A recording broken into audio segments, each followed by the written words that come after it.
اتنے زخمی کہ منہ سے دودھ نوش فرمایا تو زخموں کے راستے باہر بہہ نکلا، اتنے زخمی، لیٹے ہوئے تکیہ سر مبارک کے نیچے، ارد گرد بیٹھے لوگوں کو کہا کہ میرا سر تکیے کے اوپر سے ہٹا کر زمین پر رکھ دو۔ لوگوں نے کہا کہ آپ فاروق ہیں، آپ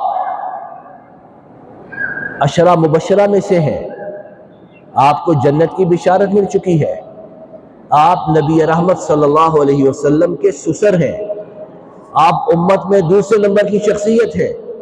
کیوں تکیہ آپ کے سر کے نیچے سے نکال دیں؟ فرمانے لگے میں اپنے رب کی بارگاہ میں ان کی ملاقات کے لیے جا رہا ہوں،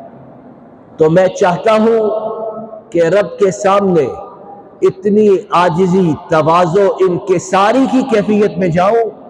کہ میرا رب میری یہ حالت دے کر مجھے بخش دے۔ یہ فاروق ہے۔